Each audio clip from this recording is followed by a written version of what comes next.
जय भीम बोले दुनिया। जय भीम बोले दुनिया।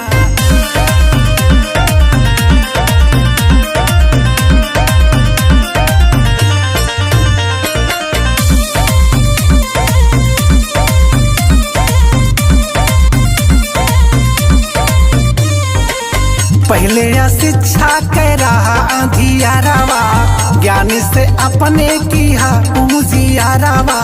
ज्ञान से अपने किया उजियारावा। हाँ, पहले शिक्षा के रहा अंधियारावा, ज्ञान से अपने किया उजियारावा।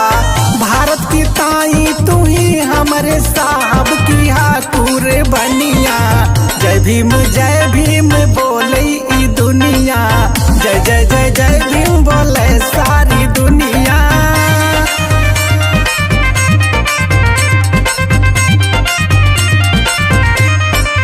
जय भीम बोले सारी दुनिया।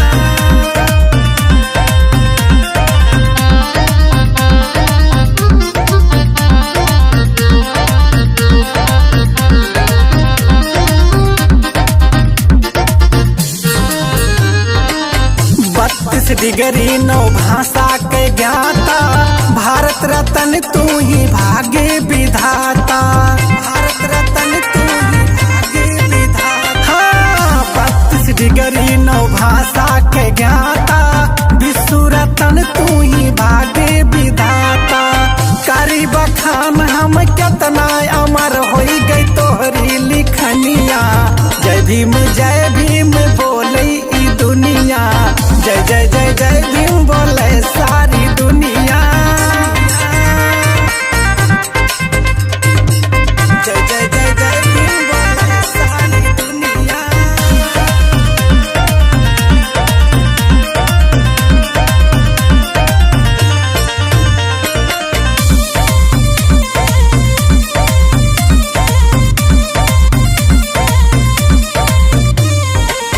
तोहरे नामे आकाश में तारा, केहू अम्बेडकर न होए दोबारा। केहू अम्बेडकर न होए दोबारा। हाँ, तोहरे नामे आकाश में तारा, केहू अम्बेडकर न होए दोबारा। कुंदन यादव भारती लुटावई तू ही पे जिंदगनिया। जय भीम बोले ई दुनिया। जय भीम बोले सारी दुनिया।